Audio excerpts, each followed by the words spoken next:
반갑습니다. 우리 인물별 성경 공부 반 여러분, 저희가 코로나19로 말미암아 솔로몬 한과를 하고 지금까지 못 만나다가 이렇게 너무 길게 해서는 안 될 것 같아서 영상으로 시작을 하게 되었습니다. 좀 지루하시고 힘드시더라도 끝까지 잘 따라와 주시고요. 지루하실 것 같아서 최대한 빨리 끝내도록 하겠습니다.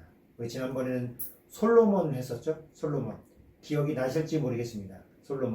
솔로몬 왕의 하나님이 받은 축복, 그리고 또 그가 변질된 모습들에 대해서 함께 나누었고요. 이번에는 요아스 왕의 이야기를 나눌 것입니다. 우리 요아스는 그렇게 유명하지 않아서 모르시는 분들이 많고요. 또 동명이인도 많이 있습니다. 저희가 배울 요아스는 남유다의 왕 요아스, 북이스라엘에도 요아스 왕이 있는데요. 저희가 배울 이야기는 남유다의 요아스 왕에 대해서 함께 오늘 이야기를 나눠보도록 하겠습니다. 먼저 요아스의 이름, 그 이름의 뜻은 여호와가 돕기 위하여 지원하신다, 또 굳게 붙드신다, 혹은 여호와가 주신다라는 그런 아주 좋은 이름을 가지고 있는 것이 우리 이 요아스입니다. 그리고 요아스의 이제 가족 배경을 한번 보겠습니다. 우리 요아스가 지금 여기에 있죠. 아시아의 아들. 그리고 그 아시아는 누구냐? 아달랴와 여호람의 아들입니다. 그리고 이 아달랴는 누구냐? 아합과 이세벨. 아주 악한 왕, 그리고 가장 악한 이스라엘의 왕비로 뽑히는 이세벨. 아주 이스라엘의 우상 숭배를 가장 주도했던 그 이세벨의 딸이고, 그 이세벨의 딸 아달랴가 여호람과 결혼해서 낳은 것이 아하시아고, 그 아하시아의 아들이 이제 요아스입니다. 근데 이 아하시아가 이제 예후에 의해서 죽임을 당하게 됩니다. 아하시아가 예후에 의해서 죽임을 당하자 이 아달랴는 어떻게 했냐? 이 남유다의 계보를 잇는 다윗 왕조에 있는 왕권을 위협할 만한 사람들을 모조리 죽여버립니다. 그리고 그 모조리 죽여지는 것 가운데 이제 요아스만 살아남게 되는 것이죠. 이 요아스의 이 고모 여호세바입니다.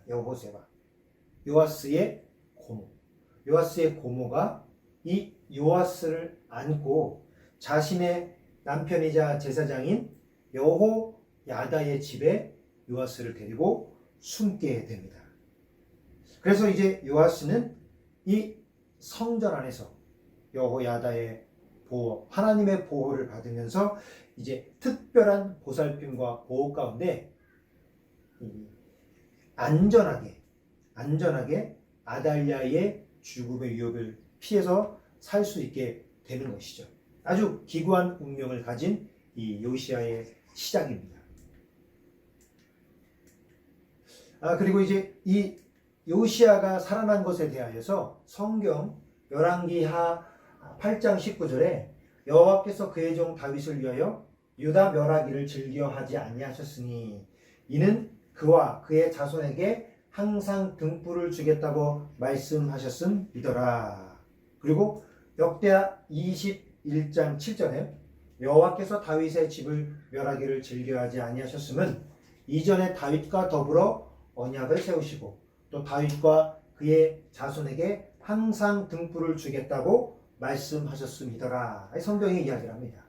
결국 다윗에게 약속하신 그 약속을 지키시기 위한 하나님은 이 아달랴를 통한 다윗 왕조의 위협에서 이 요아스를 살리시는 하나님의 뜻과 계획이 이루어짐을 볼 수 있게 되죠.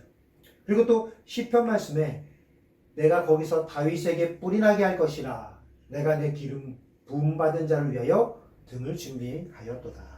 결국 하나님께서 다윗과 하신 그 약속을 이루시기 위하여 오늘 이 죽음의 위협에서 요시아를, 여호세바를 통하여 여호야다를 통하여 구원해 주시는 것을 볼 수 있습니다. 이 신학자 가브라인은 사탄이 다윗의 남자 후손들을 근절시킴으로써 장차 오실 구세주요 여인의 후손이 올 수 없게 만들기 위한 여러 시험 중 하나였다라고 이렇게 이야기를 합니다. 결국 무슨 이야기입니까? 사단은 예수 그리스도의 나심에 대하여 이미 성경에 예언한 다윗의 후손을 막기 위하여 다윗의 후손을 끊고자 계획하였지만 여호와 하나님께서 다윗과 하신 약속, 그리고 하나님께서 예수 그리스도를 다윗의 후손에 보내시기로 계획하신 그 계획을 이루기 위하여 수많은 위협이 있을지라도 하나님은 하나님의 뜻과 계획을 여전히 이루신다라고 하는 것이 바로 이 가브라인이라고 하는 학자가 이야기하는 겁니다. 결국 하나님의 통치는 인간이나 사탄이나 그 누구의 계략도 막을 수 없다라고 하는 것이 오늘 요시아를 통하여서 또 우리에게 나타나고 있는 것입니다.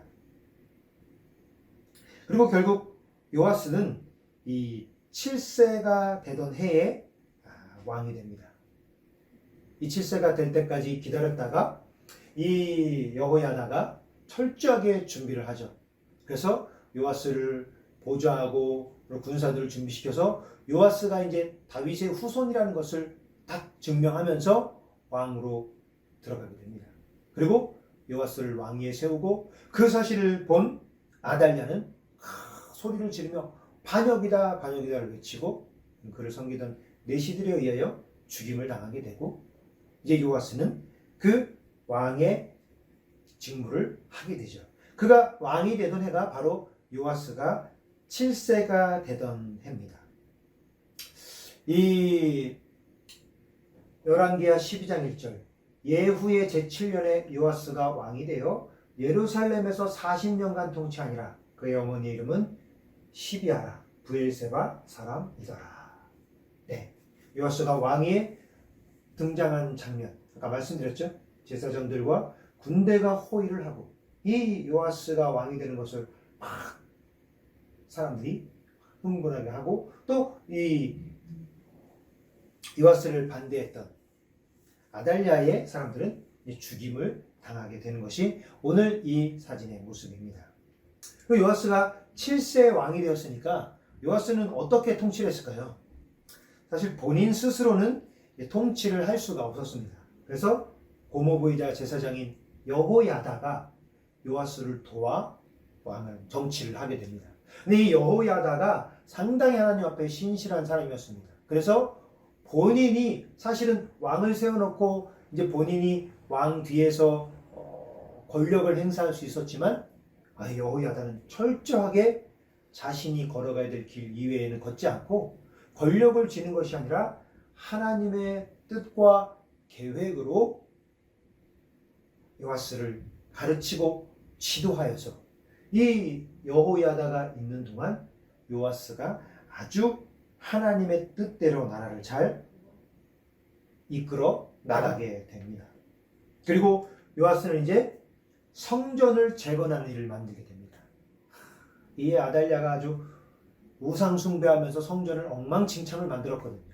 근데 그것을 이제 요아스가 이 여호야다와 함께 성전을 재건하여 하나님 앞에 백성들이 올바로 설 수 있는 길을 만들고 본인 또한 하나님의 자녀로서 살아가는 순종된 왕의 모습을 보여주게 됩니다.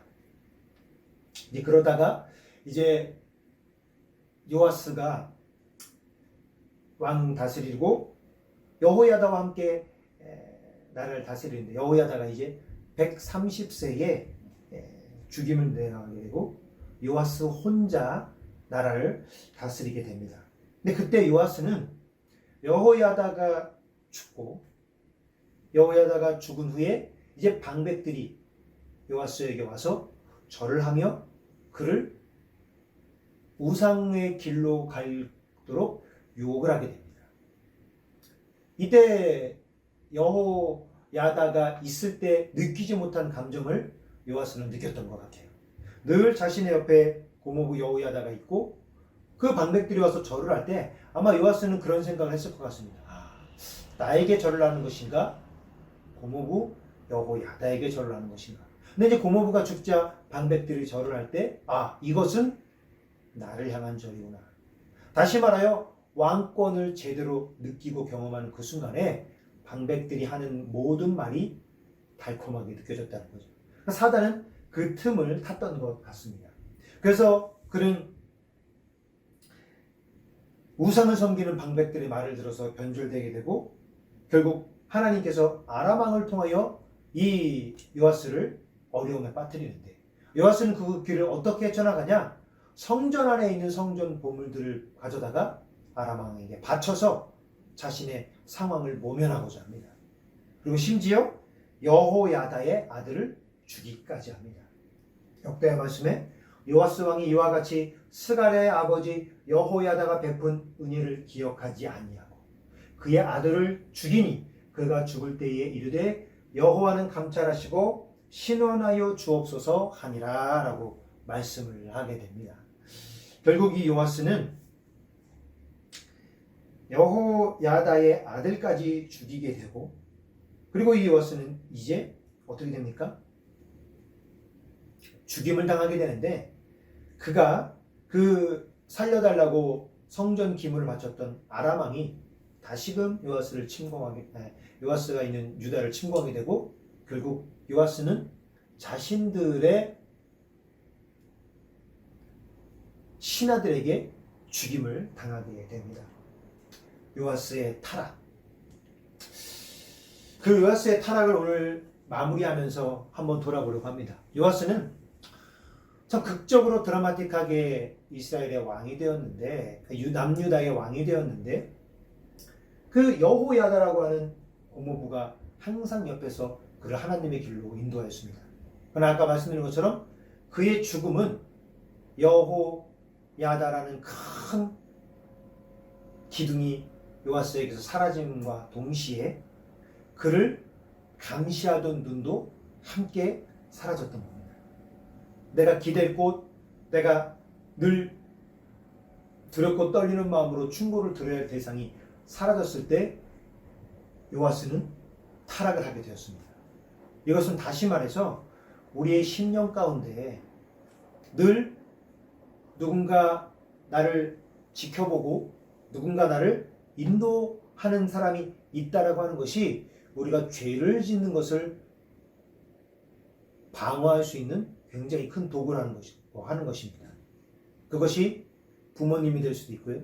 영적인 멘토가 될 수도 있고 그것이 목회자가 될 수도 있고 그것이 교회의 신앙의 선배가 될 수도 있고 동료가 될 수도 있습니다. 그러므로 우리가 교제권 가운데 나의 신앙의 멘토, 내가 신앙을 함께 나눌 사람, 특히 영적 지도자, 담임 목회자, 그리고 구역장 또는 나를 이끌어주는 영적인 리더들, 그 사람들과의 관계가 이렇게 중요한 것입니다. 요아스는 고모부 여호야다의 죽음으로 말미암아 자기가 기댈 곳, 그 또한 기댈과 동시에 나를 늘 지켜보고 인도해던 고모부가 사라지자 그는 유혹에 빠지고 말게 되었죠.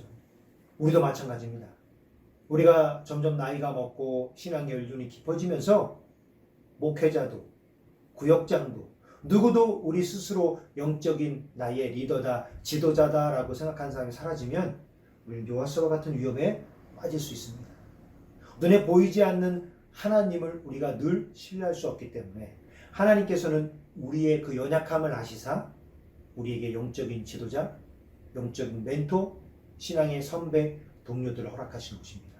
그럼 역시 여러분 지금 영대 신앙생활 하시는 가운데 여호야다와 같은 존재가 내 안에 없다라고 하면 우리는 나의 신앙을, 나의 삶을 점검해봐야 될 줄 믿습니다.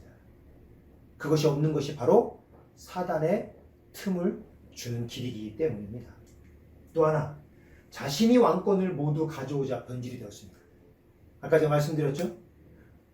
여호야다가 살아있을 때 방백들의 절은 요아스만을 향한 것이 아니었습니다.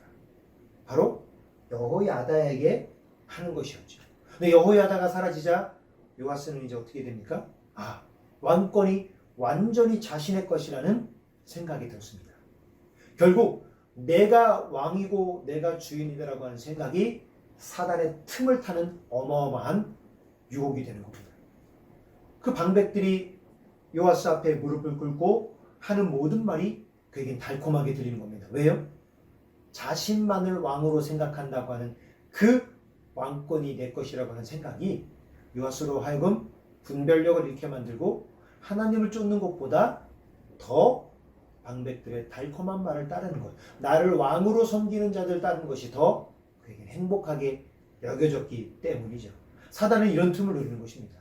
그러므로 여러분 기억하십시오. 내 인생의 주인이 내 것이 나라고 생각하는 그 순간이 가장 위험한 순간이고, 내 인생의 주인이 나다, 내 마음대로 흘러간다라고 생각하고 판단하는 그 순간이 사단이 틈을 타는, 그리고 우리가 멸망으로 향해 가는 첫 출발점인 줄 압니다. 그리고 오늘 이 이야기를 통하여 또 하나,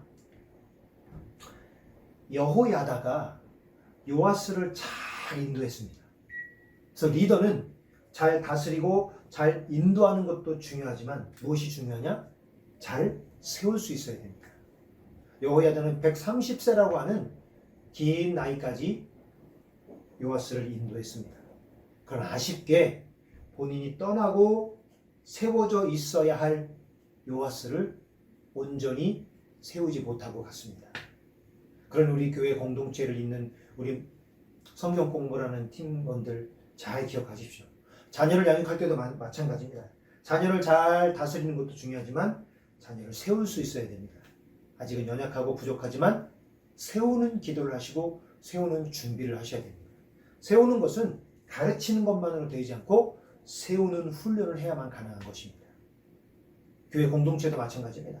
우리 신앙의 선배들, 후배들이 볼 때 부족하고 연약하고, 또 젊은 세대들은 어른들이 보기에 부족한 점이 많을 수 있습니다. 그러나 잘 다스리고 인도하기만 해서는 세워지지 않습니다.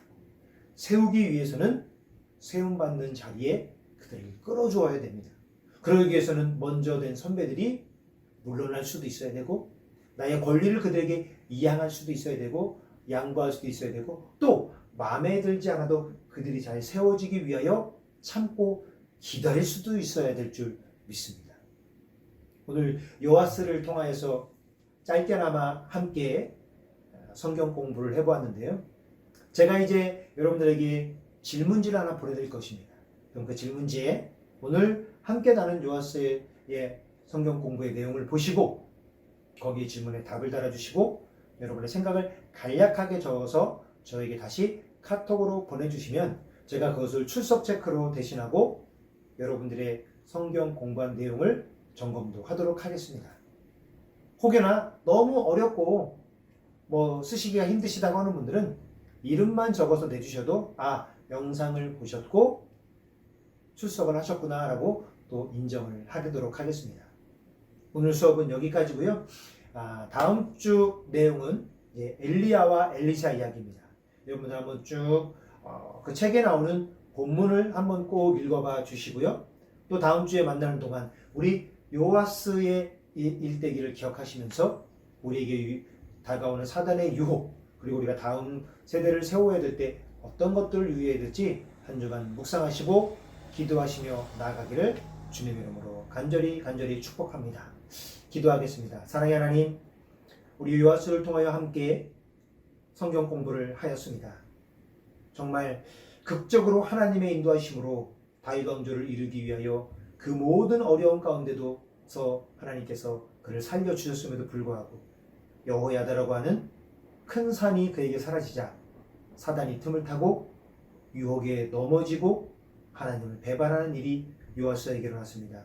주, 우리 인생 가운데 그런 위기가 닥쳤을 때 영적인 지혜로 깨닫게 허락하여 주시옵시고 하나님 앞에 온전히 서는 저희들에게 허락하여 주시옵시고 또 여호야다가 요아스를 온전히 세우지 못한 그 아쉬움을 우리가 보며 우리는 우리의 자녀들을, 우리 신앙의 후배들을, 우리의 다음 세대들을 주님 주시는 지혜로 잘 세워 아름다운 미래를 준비하는 우리 모두가 되게 허락하여 주시옵소서. 다음 만나는 그 시간까지 함께 하시고 인도해 주실 것을 믿사오며 예수님의 이름으로 기도드렸습니다. 아멘. 감사합니다. 그리고 혹시 수업을 하면서 또 궁금하거나 아시는 점 있으면 또 역시 설문지에 적어주시면 제가 보완하도록 하겠습니다. 감사합니다. 다음 주에 뵙겠습니다.